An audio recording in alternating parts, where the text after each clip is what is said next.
right, welcome to the stage, Richard Springer, the moderator for this session. All right, thank you, Lucian, and I'd like to thank IIoT World for inviting us in today. I'm going to turn to my esteemed panel of colleagues for their introductions, and then I'll follow up, and then we'll just get right into it. And I just want to remember for everybody, a reminder for everybody that please use the Q&A widget on the right-hand side. That's your direct line of sight to us as far as questions, and we'll attempt to answer those along the way. And if not, then we're going to leave some time at the end in order to approach those questions. And at the least, we'll follow up offline. So with that, most important are, again, my colleagues here. And so Jay and Jason, why don't you go ahead and introduce yourselves, and Jay, we'll start with you. Sure. Thank you, Richard. So Jay Gignac, I've been an IT/OT security professional going on 25 years now. I've had the pleasure and privilege to work with a lot of customers, both on the IT and OT side. Then about 10 years ago, I would say I took a left turn that I've never regretted, is heading into OT, and again, supported by some fantastic clients and with amazing opportunities to understand their challenges. Come a long way in the space, worked for a number of vendors, did consulting, continue today very much to be a chief customer advocate wherever I land in order to really prioritize risk management in OT. So pleasure to be here. And Jason, off to you. Thank you very much, Jay. So Jason Christopher, Senior Vice President at Energy Impact Partners for Cybersecurity and Digital Transformation. For those of you that haven't heard of EIP, essentially, if you see a lot of the larger energy organizations in the world, they have given funds for EIP to be able to invest in different portfolio companies, different startups. And I actually help manage the cybersecurity startups, of which there are about 14 or so. Prior to that, I've actually spent a number of years in the startup world. So most recently was at Dragos, where I was the Senior Director for Consulting Services there. But I really view this problem as we get into a cyber risk on multiple different angles. Spent time as an asset owner. I've also been a regulator, so where I was actually managing and case for North America, the NERC-CIP sort of mandatory standards that we have in that place, as well as a researcher. And I also maintain what I do within the SANS Institute. So I am also a certified SANS instructor. I teach a couple of courses there, including one just for cybersecurity leaders and what we do in ICS and OT. So I'm really looking forward to being able to go through a lot of the different machinations of how it is that we think through cyber risk, the different sort of conversations there. And with that, Rich, I'll turn it back to you. Cool. Thanks, guys. And I'm Rich Springer, so I'm the Senior Director of Product Marketing for Fortinet. And as Jay and Jason and I were preparing earlier last week, our backgrounds ironically weave in amongst each other. I was on the nuclear side and the military piece of it, but then I got into energy with renewables and global head of SCADA, and at that time, utility customers and I were trying to figure out NERC-CIP and how we played in that boundary, and then kind of backed myself into the cybersecurity piece. And then landed with Fortinet. And so I also view myself as an asset owner, and then trying to hustle cybersecurity products on the side. So, but that's not why we're here today. So standing up to risk in OT and energy. So this has been an interesting journey, quite honestly, and it's rapidly evolving. But when we talk about risk, there's a lot of different ways of viewing that, because again, some of this is just recently come to the forefront, and then we also have executives at play, and those risk terms are usually something that that they recognize as well. But let's start off and just talk about risk for energy. Jason, I'm going to turn to you first. Let's talk about that at a high level about risk in the energy world, and then how were you able to quantify that? Right. So just to weigh in, the risk has obviously evolved over the years. Think about when we were first really dealing with connecting some of our sort of unique assets together, going into the 90s and 2000s. It was, hey, don't worry about it. There aren't that many threats here. It turns out there were quite a lot, and the threats have now evolved. And if we look at what we were dealing with back then, and maybe the very urgent stories, for example, on regulations of NERC-CIP, it was somebody plugging in a USB drive that they shouldn't have, or clicking on a link that they shouldn't have, and you had IT, unknown malware coming in. Now we have OT dedicated threat actors who are so sophisticated they're looking at bringing down safety systems. that wasn't even what we were thinking about, 15, 20 years ago. And so seeing that evolution, I think, has come with it its own sort of discussion places as to what this means for overall risk. Unfortunately, when I talk with a lot of executives, they'll have a heat map and they'll say cyber, and it'll be like this big blob over here. And when we talk about quantification, it's even a little bit sort of looser, where we say, hey, cyber risk is yellow. Cool, I'm going to give you $5 million.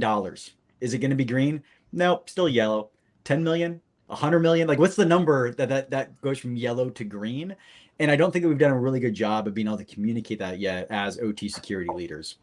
When it really comes down to it, embracing what the impacts could be, which we do have a way of being able to quantify a little bit better, but also then being able to understand what those threats are and how they've evolved. And if you can marry those two together, I think you're on the right path to being able to quantify that a little bit better for everybody. Nice. Thanks. And Jay, how about you? How are your clients viewing risk, and you can veer into the quantification conundrum as well? Mm-hmm. So always a hot topic. So we've shifted from. It's interesting for me now that we're talking about risk, because we shifted from a very asset-centric conversation to a vulnerability-centric conversation, and now we're starting to get into context-aware and then risk quantification in an environment, and that means something different based on where you are. Are you a utility? Are you doing generation, transmission, distribution? Are you outside of the regulated market or inside the regulated market? Those are big impacts as to what we're going to define as risk, because risk could mean compliance fallout for non-compliance. It could also mean breach. It can mean outage. It can mean a lot of things. So working with the customer to understand what means risk for them, and essentially try to determine what is their priority and what they need to work on. Because from some cases where we see on the maturity scale, our customers unfortunately struggle still with some of the basics. Asset inventory, understanding what they have, the relationship between these assets, the role of those assets, how they're impacting by the context around them. Those are all elements essentially that play to quantifying that risk and require a certain amount of investigation that is not often, unfortunately, at the top of the awareness where it should be. So we still, as an industry, often know more than our customers, which to me is not healthy in the long run. I think our threat actors know more than our customers in the short run, which is definitely not a good place to be. How we close those gaps and how we essentially democratize access to risk quantification in OT environments is one of the big missions I think that we have as educators in this industry. Yeah, well said, Jay. And it really, as you just described, being at the asset side, at the substation. I mean, once we start talking about security around those devices, I mean, it really is Pandora's box as far as everybody from the outside in looking at that. And there's a lot of complexity, and there's a lot of longevity there, and we have different priorities there. And then we try to back up to doing ROI calculations on OT cybersecurity investment. And so it's an interesting space, and I think baselining of operations is a great way to start. And then from that, you can evaluate in that stoplight or that numerical way. Hopefully that's creeping up or moving from yellow to yellow green and then off in the green. So great. So with this risk that we're talking about out there, then it's always about who owns that. Traditionally, we had OT owning it. Might have been SCADA engineer that also had security responsibilities, might have been an operational leader.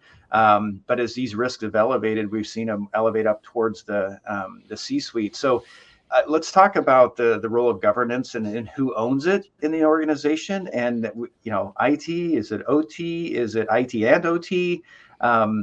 Jay, what about from your perspective, what's going on there as far as ownership?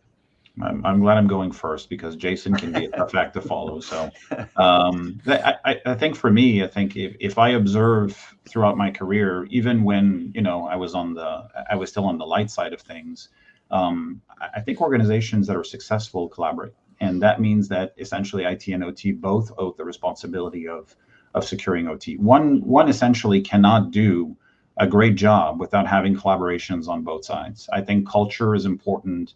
I think commitment from leadership is important. Awareness at the board level of what is trying to be done.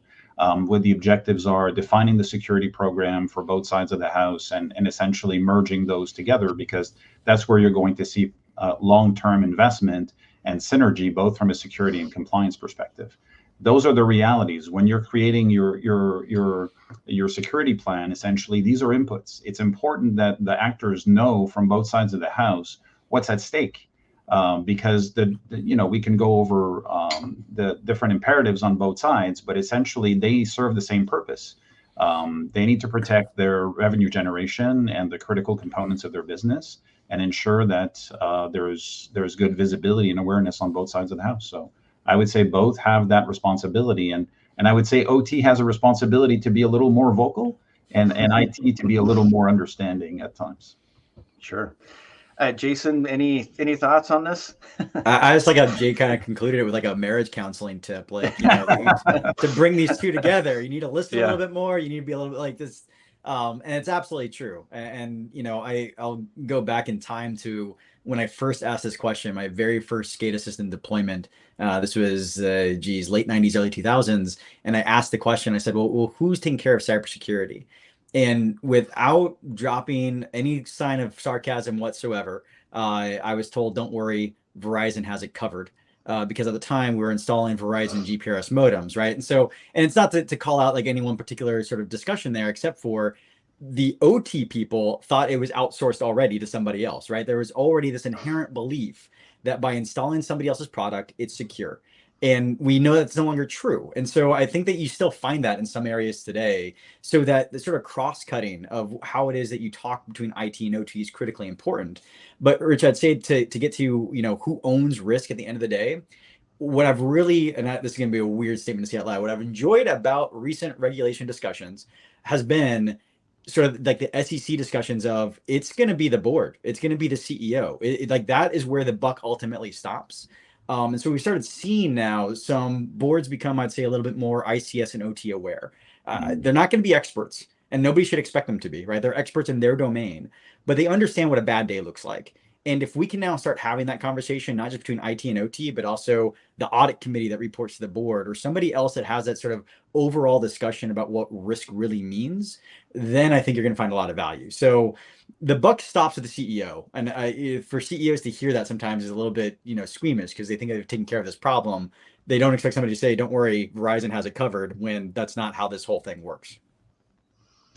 Yeah, it's I think the forced marriage piece of it, or marriage counseling, or maybe it's first graders at the carpet trying to play with a toy together type of thing. But I'm being a little cheeky, but a lot of the conversations I have, again, talk about all these solutions and that type of thing. But then it comes back to, how do I get my IT teams to work with my OT teams? And that's, again, it's like shared priorities, shared wins. And then for the OT folks with their arms folded, like maybe you need to be a little more, put the welcome mat out, because what you've got behind that IT and that, that teams and the CISOs, you've got a lot of experienced folks in the security world. Maybe you're going to help them on the operational side, but they also have budget, which is something you probably haven't had in the past. So there are some win-wins, and best practices are, again, the collaboration, because trying to do it independently, leads to not disaster, but a lot of inefficiencies and prolonged timelines. So good stuff there. Cool. With that, we're going to have our first poll question. And so we're going to ask that direct question. So for you out in the audience, it's an opportunity to see where you sit amongst your peers as far as who owns cybersecurity at your organization. So is this at the executive committee? Is it the CISO, CIO, or is it more on the operational side? Or does it even go into the legal and compliance? I know I personally have some customers that puts cybersecurity in those realms. And then feel free to say you don't know. And this may be your action item for today if you don't know, because again, that's something that is evolving fast. So there may be a reason why you don't know. But at the end of the day, there is going to be somebody who owns it, and they're going to come knocking on your door. So with that, let's take a look and see if we can see some results here. Okay. All right. Yeah, so it's interesting. Definitely the top level piece of it, a little bit on the don't know. Legal and compliance is apparently not represented here, which is, operationally and from where we see risk evolve is common, maybe the more common practice nowadays. But yeah, that executive committee and then a strong representation here with the CISO CIO. Very cool. Jason, any thoughts there as far as what you see on the results? This reflects, so we do the annual report for SANS on ICS and OT, and so I was the author of that this year. And we actually saw almost this exact same discussion point. Before there'd be a little bit of debate, and I compiled 5 years of data, and basically, I think the debate's over. Like, it can exist elsewhere, but the CISO is the clear winner. Quote unquote, winner of the worst lottery ever. I don't know, but they're the clear winner of where this rests and resides. And so I think we're just really seeing that really evolve and play out now. Yeah. I would agree. We've seen that evolution over the last decade is really shifting towards that. And I think it's a healthy change, even though it does at times can overburden a CISO, especially if they're responsible for a large organization that has both IT and OT. You saw also the emergence of BISOs in the field, essentially a recognition that there needs to be deputy leaders that essentially would address different parts of the business. So I'm encouraged by those changes, definitely. Yeah, and I can say, Jason, with your report on the SANS side, we also have our own Fortinet, our 2024 State of Cybersecurity, OT Cybersecurity report, and then that's 7 years of data, and we asked this kind of like question, and that CISO piece over the last 3 to 4 years has continued to climb. And then what we are also seeing, and that goes to that executive committee, is that we also see the COO, CTO, and so it does kind of reside in other spaces, but it is minimal in comparison to the CISO, but it continues to increase, and we'll see if that continues this year as well in our 2025 report. Very good. All right, so let's shift gears just a little bit. Since we're talking about energy and we're talking, to a NERC SIP audience, and then globally as far as other regulations going on, there's the highest level question, which is compliance security, or is security compliance? Like, what's the difference between those two? So Jason, I will turn to you and just help us again from your multiple areas of experience. Like, what's the difference, and are they the same? Yeah, so just prepare to smack the soapbox from under my feet at any given time. You've asked a former asset owner and a former regulator to weigh in on compliance and security. So we always hear it, right? That security does not equal compliance. Compliance does not equal security. These are not the same things. And I totally agree with that for what it's worth. But I think that we should really embrace a new type of math when discussing this. Because when we think about what compliance is supposed to do, compliance and audits in general are not supposed to be painful. I mean, they are painful, but they're not supposed to be. That's not the purpose of them. The purpose of them is to demonstrate a security state, is to demonstrate that you adhere to certain requirements. And when you phrase it like that, I don't know any security leader who's going to say, I'm going to spend a whole bunch of money and then have no idea if it's working, right? Like, you want some of those audit functions. You want some of the ability to talk about your efficiency, your effectiveness in the controls that you put in place.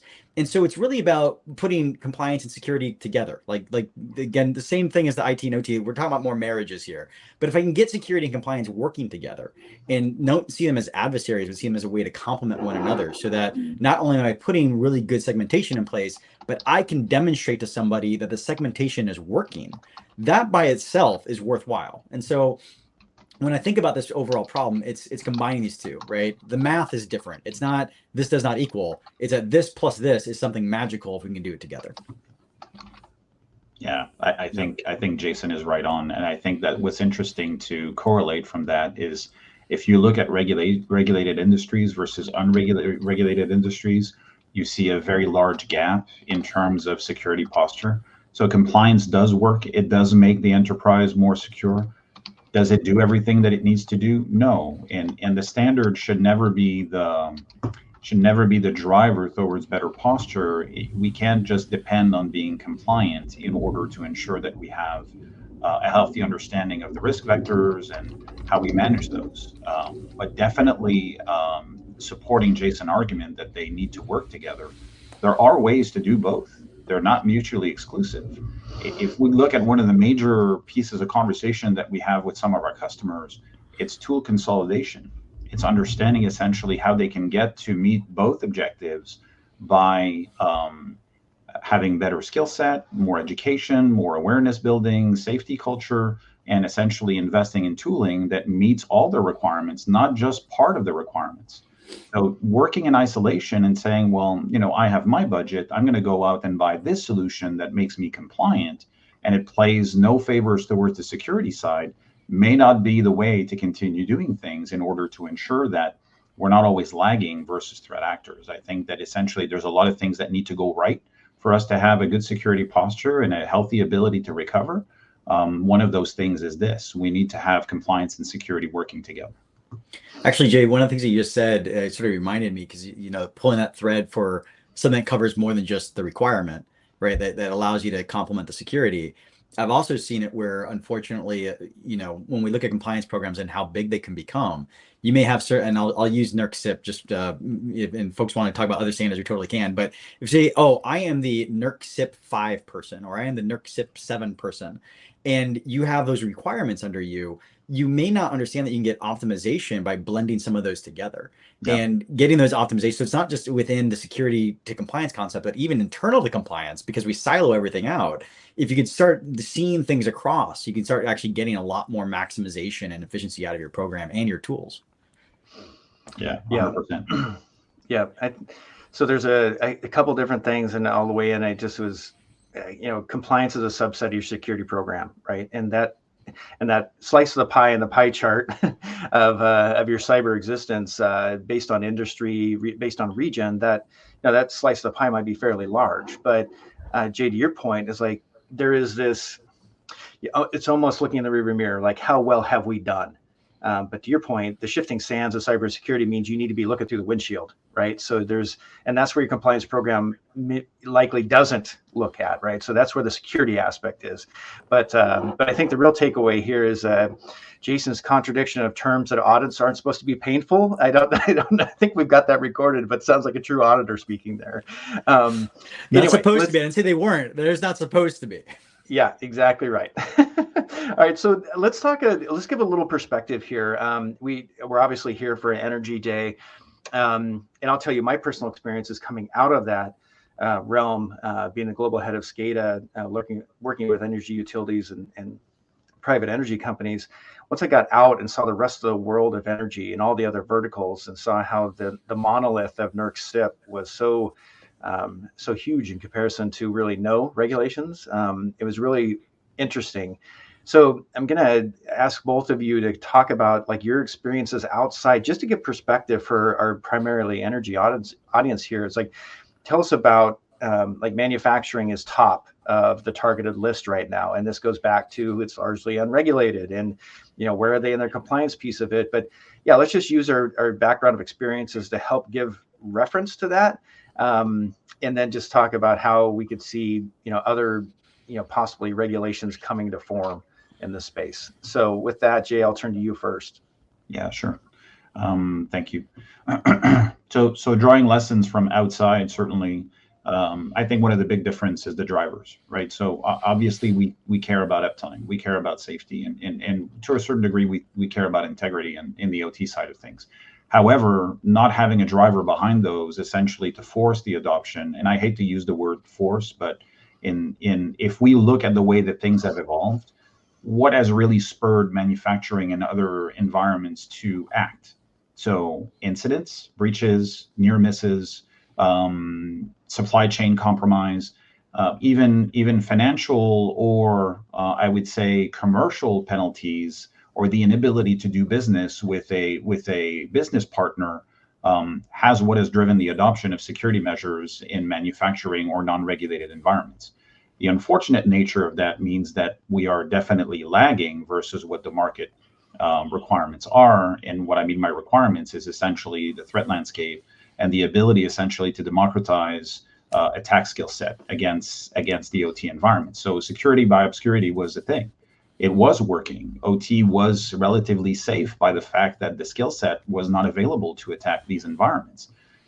The threat landscape has changed. The skill set has changed. The entry level has been lowered quite substantially. You can teach yourself to compromise an environment fairly quickly and fairly simply at no or very little cost. That's not an encouragement to say that we should go and do that, but it's a recognition that in order to be able to ensures safety and revenue generation and the livelihood of our individuals that work in those environments, it's imperative that we look at this from a different standpoint. Now, where compliance has been successful is to force the adoption of good, healthy practices. We've mentioned it doesn't go far enough, but it does provide the basis for building a security program and a compliance program. And if every organization and every industry had that mandate to at least demonstrate the ability to build a program in ensuring security for their environments, we'd be further along than we are now, for sure. I don't advocate for audits and regulation on everything. I do advocate responsibility, and I do advocate liability in some cases in terms of negligence to secure those environments. The same way that we have laws that regulate how we treat people, we need to have laws that regulate how we treat environments. It's hugely impactful. And when we think that there are certain, we make a lot of emphasis on nuclear and nuclear risk. There are some OT environments out there that are as damaging or as potentially damaging to human life or the environment, and they're not regulated the way that nuclear is. So, we have a healthy dose of progress that we need to do in terms of how we handle those environments and set some standards. And I think that there is definitely movement in that space. We see that globally. I'm looking forward to continue that conversation and making sure that we continue adopting standards to help each other. I think IEC and ISA have done some great work in that direction. I think SANS has done some fantastic work in terms of educating and awareness. There are plenty of free resources out there that you can draw on to educate yourself in OT security. There is more attention today than there has been in a very long time to essentially kickstart those programs and help the understanding of what the basics are and what the founding pillars of a good OT security program are. Don't try to boil the ocean. Go one step at a time. That's already a great step in the right direction. Definitely. I'll get down from my soapbox now. All right, Jason, your soapbox time. It's hard to top that conversation point. I would say, from the outside looking in across multiple sectors, for sure, the energy sector is the most mature when I think about critical infrastructure. If we count finance is obvious, like they've had money and they've had budgets and they've been tackling this for quite a while. But when I think about the OT side of the things, energy sector, electric sector, we've had to deal with standards and regulations in place since 2010. It's 15 years of experience in North America. Other sectors, other regions are definitely growing, right? And I know we'll talk probably a little bit more about regulations, about what that looks like for them. And you always see it, to Jay's point, you always see that regulations are a lagging indicator, because the regulations that have come out are talking about the threats of yesterday.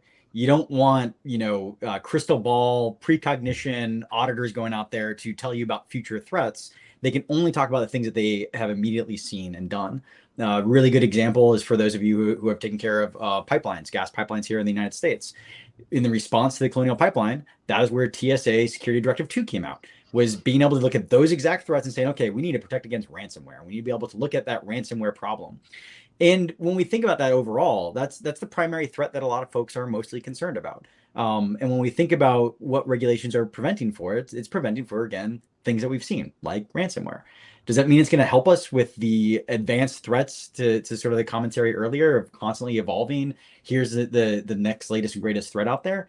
Not necessarily. I mean, there are some really good practices. You're not going to see a standard and say, oh, I shouldn't have a firewall like that. You're going to do the certain basics. But for sure, as we get more and more attacks, you're going to see regulations catch up, but it's going to be after the fact. And we just saw a big wave globally of new regulations. So I don't think you're going to quite see that shift for other sectors until, unfortunately, there is an incident that then requires government or other agencies to respond.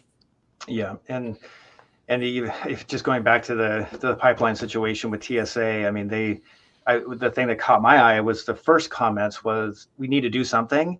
And then it was, we're looking at NERC CIP. And I thought, wow, instead of going to the moon, we're just going to colonize Mars, right? And then the other competing factor here is industry, right? I mean, because we're talking about additional investment, we're talking about change. And so the industry, then has a voice to work with the, government entities to try to figure out what that is.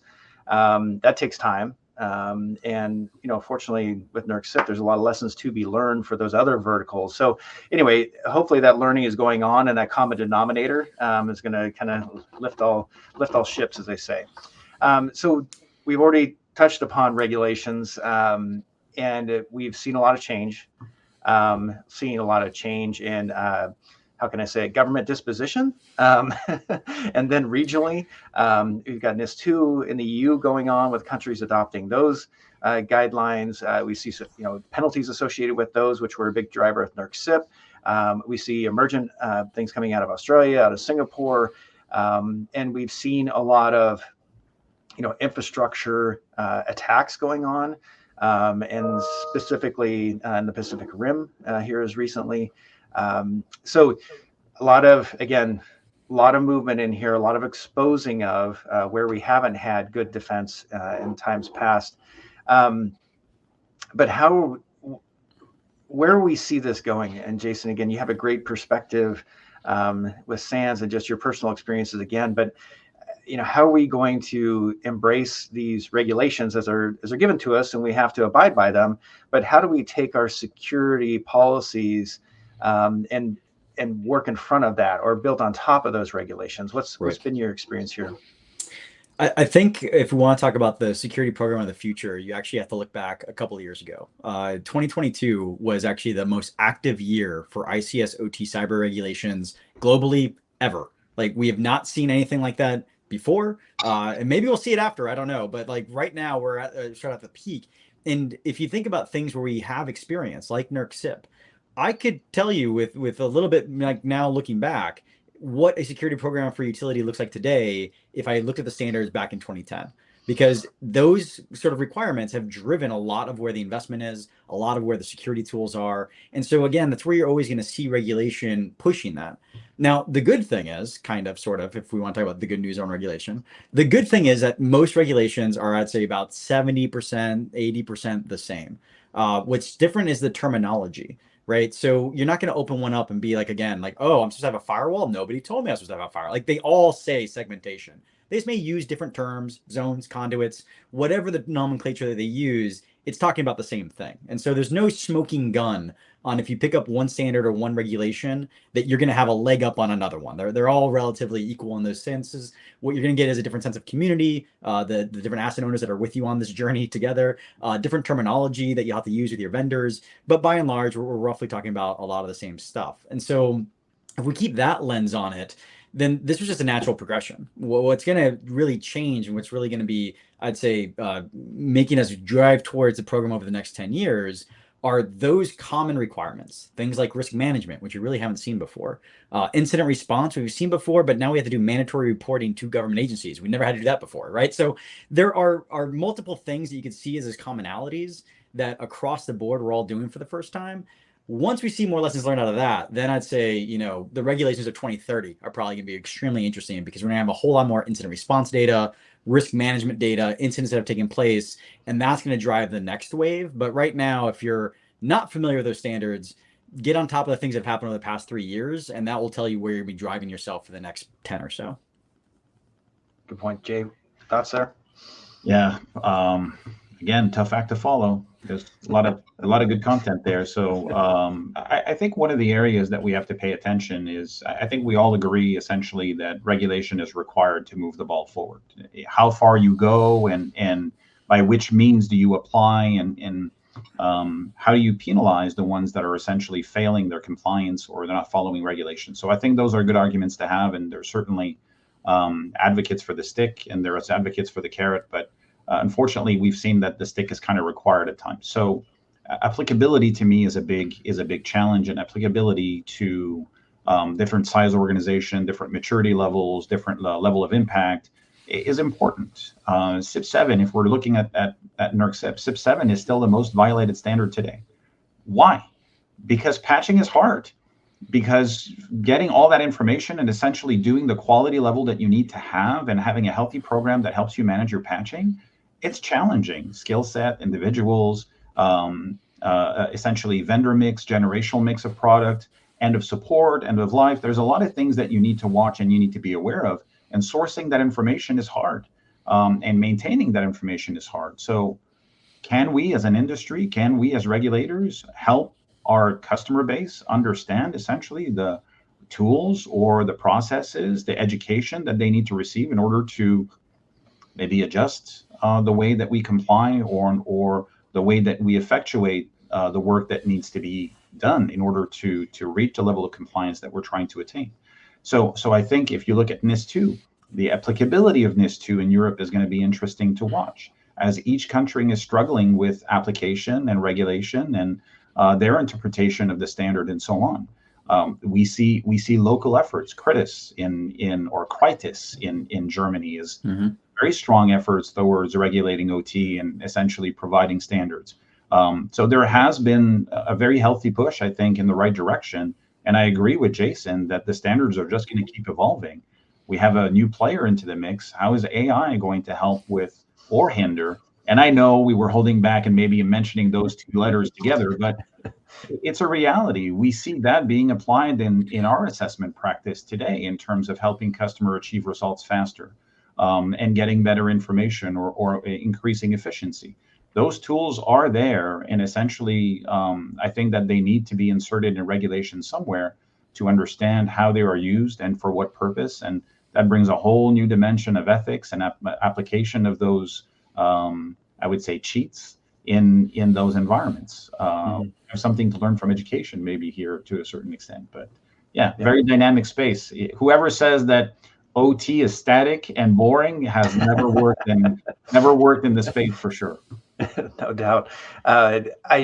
You said patching. I mean, and this is very granular, but I think that that's a great illustration from regulation to security, right? The regulatory piece of it says the SIP7s, your patching program is going to take. It's the kind of a minimum, right? I mean, a common denominator of establishing a patching program and administration and having some auditable characteristics about that. But from a security standpoint, patching is really difficult, right? If I get an exception, well, I'm good because I got an exception. But we know on the outside, as far as those vulnerable devices that may be 20, 30 years old, there's a lot we can do from a security standpoint that can include segmentation, micro-segmentation, virtual patching, deception, a lot of other things that can go on there in your security program that goes way beyond the regulatory piece of it.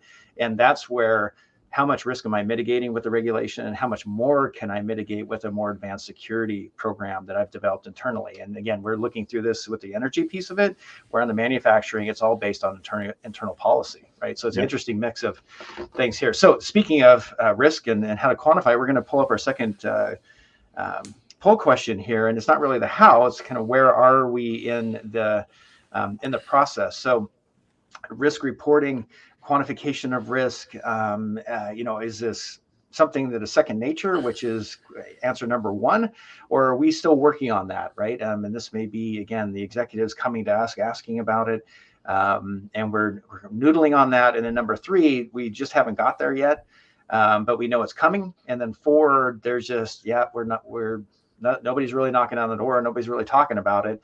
And then again, number five, risk may not be part of your day-to-day job. That's fine. But I will tell you and encourage you, just like the last poll, you should go and find out, because you don't want to be surprised by those motivations that all of a sudden are asking you to quantify that risk. You need to know who that audience is.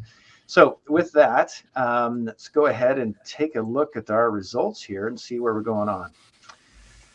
Okay, so we've got the top part of this is active and a work in progress. So that's we've got a little over 50% here, 52%. So that's great. And then we're discussing internally, no plans. Again, this is, it's coming. And then again, number five with the don't know, just start asking the question and you actually might find yourself in more of a thought leadership piece of it, and take some of this back. It's like, hey, everybody else in the audience, or not everybody else, sorry, 52% of the audience said that they had clear majority. Exactly. There you go. Clear majority. But hopefully that will help you.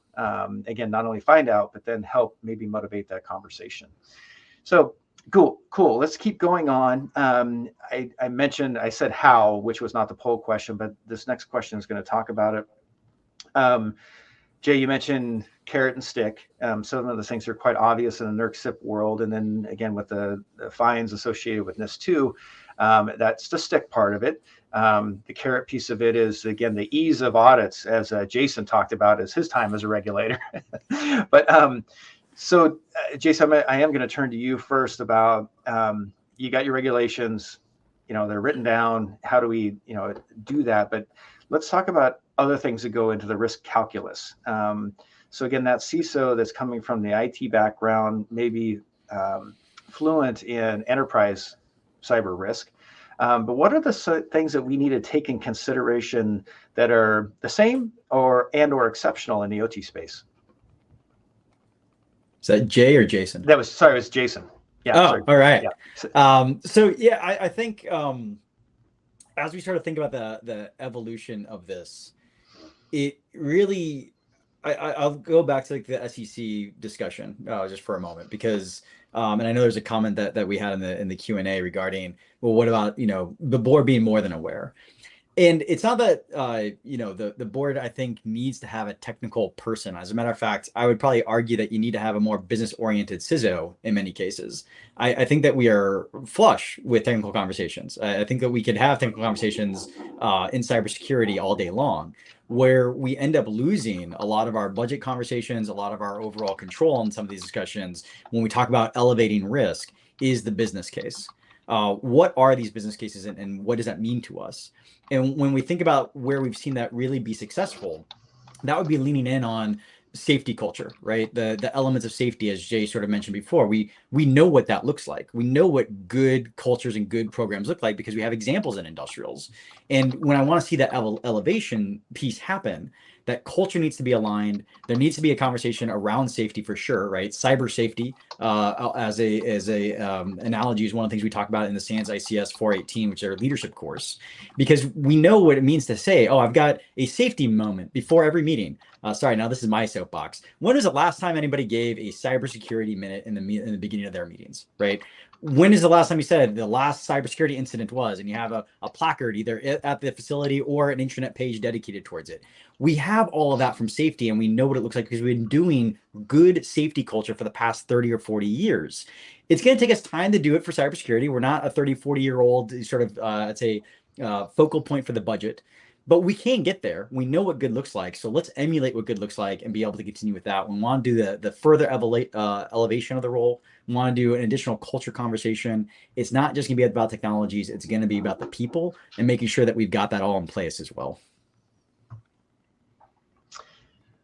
So I think we learned that, to add to Jason's answer, I think we learned that we can't bring IT tooling into OT environments, at least not in the clear, right? There has to be an assumption or a change in requirements in terms of being able to use those technologies within the environment. So, but we can learn a lot from culture from other organizations, and we can learn culture to Jason's point around safety and risk awareness, or the risk literacy, I would say, from other industries. Finance and insurance has been great talking about risk for a long time. You would be challenged to find a board that isn't more aware or more educated from that perspective. So I think that essentially bringing that into OT organizations and understanding that the relationship that needs to happen is good education around risk, understanding the stakes, understanding essentially what can and cannot be done. And none of those things are technical discussions. They are really centered around, core systems, core risks, the assets that make them up, and the strategies that need to be applied in terms of granularly understanding your environment. Because one of the challenges we face, and although I think energy has a stronger baseline of similarities, one of the challenges that we face in securing OT is a great generational and vendor mix. A lot of businesses have grown by acquisition, which is fine. The problem is that you inherit a lot of things that are not native to your environments, and essentially force a certain adoption of the risk elastic to reach further and further and further. Distributed energy resources are bringing new inputs into the grid, into the energy environment. That's not regulated, although NERC is looking at doing things from a DER perspective. That's still not regulated today. So there are some efforts that has to be paid as well in terms of where are we not subject to regulation. Doesn't mean there's no risk. You mentioned safety culture. I learned a lot from the nuclear side of things when I joined Framatome and Foxguard. I always stayed away from nuclear because the sales cycles were too long. The decision making was too slow. That's just a reality, right? So what does that create essentially?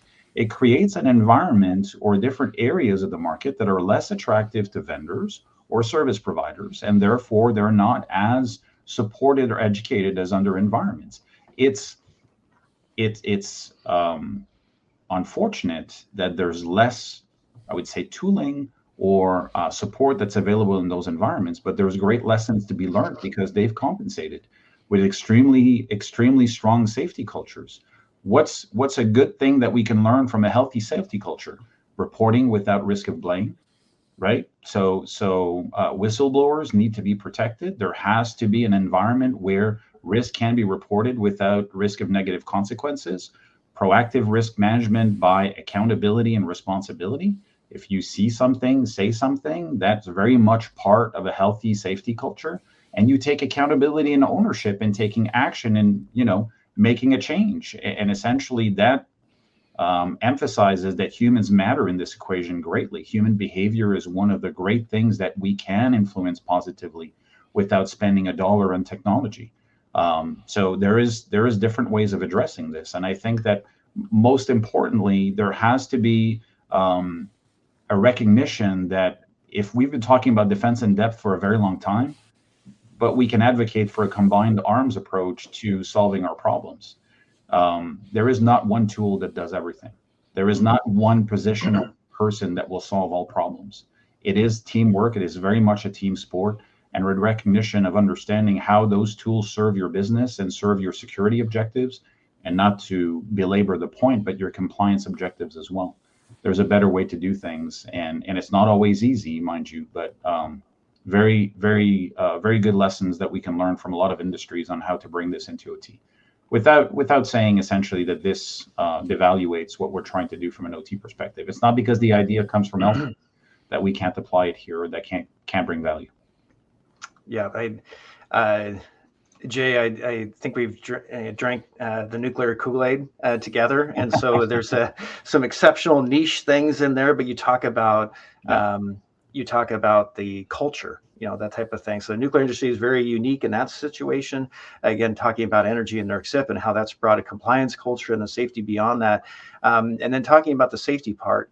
I think going back to the quantification of risk is executives are very well versed in if there was a nuclear incident, like what would we do, right? And then also from a safety standpoint, if there's a safety incident, like what do we do? Well, when there's a cyber incident, sometimes there's just chaos, right? We haven't gone through that. We haven't gone through the tabletop exercise. And if you do that, and if we look at, the pipeline situation and just view that pipeline like a large transmission line, if that should go down, what does that mean? Where's the PR team? Like, what's the impact to our brand? I mean, there's let alone just the recovery costs and interruption of service and what have you. So there's an interesting path, right? I mean, again, but it speaks to the fluency and things we're familiar with. And then you can just take a little bit of cyber flavor of that and extend that on. And as far as quantification of that risk. So, okay, well, let's transition here. We've got about 11 minutes left, and we're going to talk about the last leg of the stool. We talked about people, we talked about processes. So let's talk about technology real quick. Jay, I'm going to turn to you. So where's technology in this? Like what's maybe the crystal ball, if you will, talk about reducing risk or helping us in compliance. And then you broke the seal on AI. And then for the rest of your bingo card, I'm going to throw out Gen AI or 5G, some other technology nodes out there. But where do you see the technology piece of this in our reducing risk?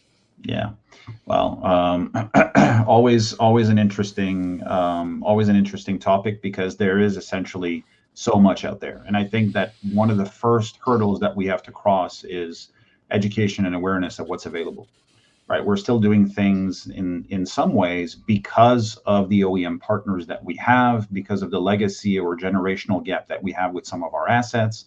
Not everything can work with everything, and that's one of the challenges that we have to recognize.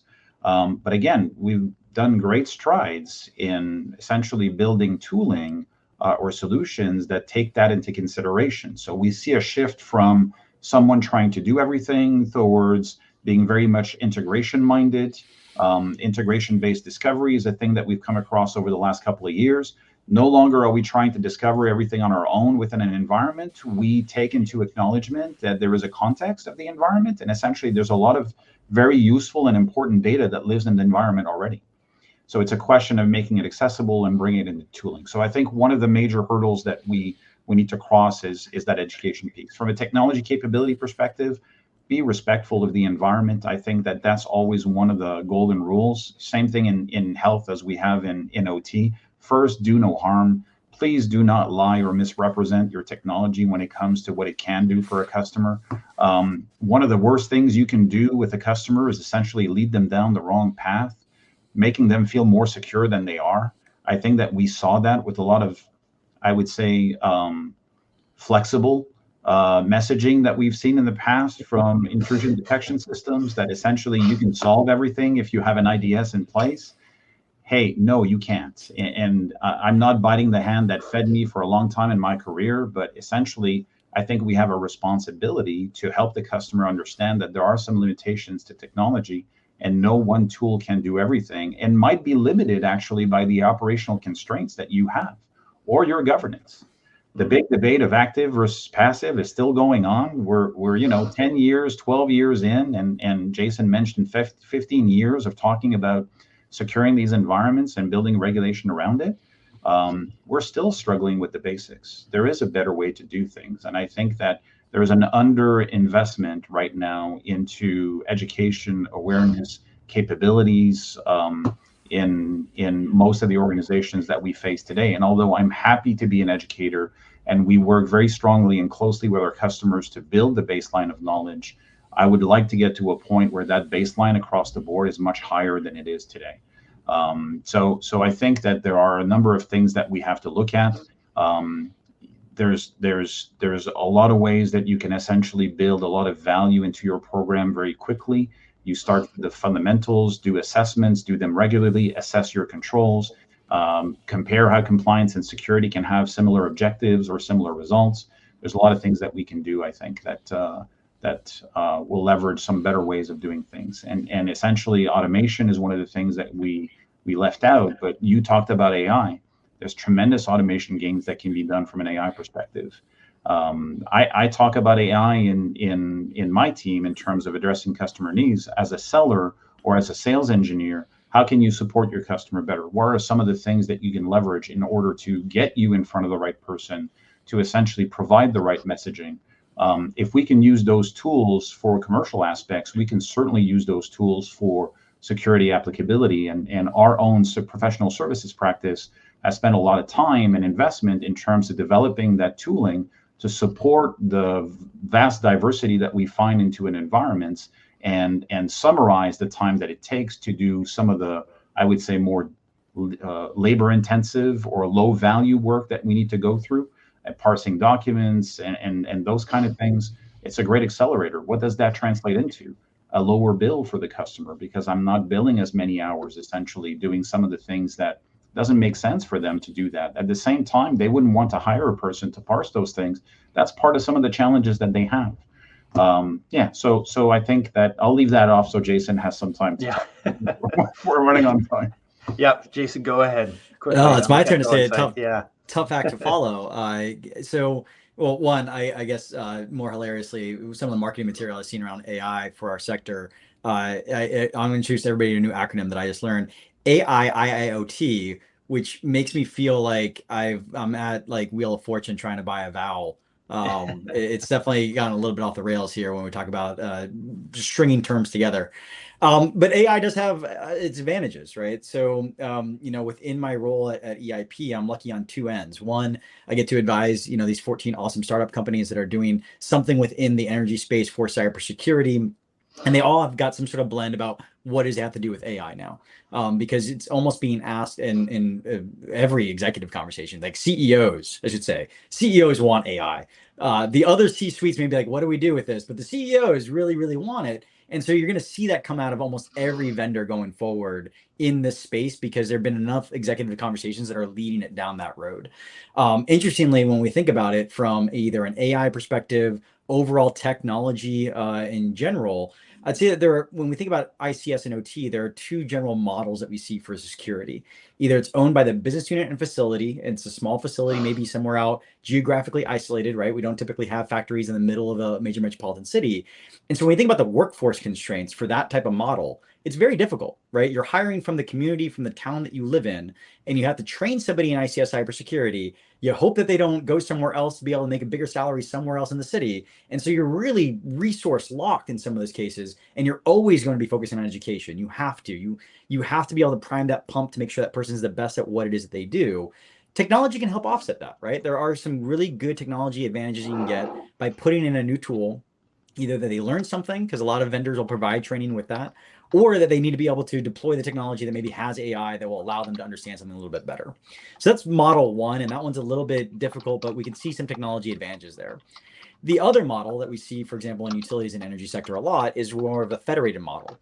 We do have generation out in the middle of nowhere. We have substations out in the middle of nowhere, but we also have a corporate OT ICS function that they have maybe flyaway teams, or they have people that are able to do surge support for a facility that doesn't have the in-house expertise for that. In that case, I need to see technology that scales. I need technology that can be deployed locally, managed in a federated model that will allow me to be able to sort of cross-cut in multiple areas simultaneously and take the maybe small team that I have that does it for the corporate side and maximize that. It's like a force multiplier when I use technology in those senses. And so I see those being the two real big use cases in our sector that we really need to be able to hone in on. When I think about deploying technologies within a utility environment, when I'm talking to the CISOs that are part of EIP, those are some of the conversations we have. It's scale and education, depending on my model, and how we can really push that forward using technology. Very good. Yeah, just to summarize, and then we're going to have to close off here, but and you've got as we're closing out, sorry, a poll question here, so please answer that as we're the last 2 minutes. Advice for the audience. Jay, you got 30 seconds. What can you leave with the team here? I would say that any leader that's fortunate to have to secure OT as one of their responsibilities, talk to your peers. Do not do this in isolation. Find yourself peers in your industry, out of your industry. Typically, we like to see individuals from the same industry have those relationships so that they can talk about best practice, what has worked, what hasn't worked. That extends to choice of partners and vendors that they've worked with. We clearly see that some vendors are investing and essentially showing up for the OT industry. That's I think that's key. Don't try to do everything by yourself. Create that network that will help you support yourself, and you will get new friends and essentially extend the availability of resourcing that you have to help you solve your challenges. That would be my number one advice. Excellent. Jason, 30 seconds. I'm going to echo that exact same sentiment. So it's actually on the closing panel at S4 this year. Myself, Emma, and Chris Istrunk, we actually talked about community. It needed to be a community endeavor. And it's very different than IT security, where there are thousands of threat adversaries, and you may have to find a certain niche. We're already in our niche. Our niche is OT ICS security. It's a small world. We even talked about in our intros how we all have a little bit of overlapping and weaving that goes on between all of that. I would highly recommend you get engaged with the community itself. Exactly what Jay just said. You're going to be able to maximize your resources, maximize your ability to do good. And that's what we're all trying to do here. So just really wanted to highlight, bold, and underline that. Excellent.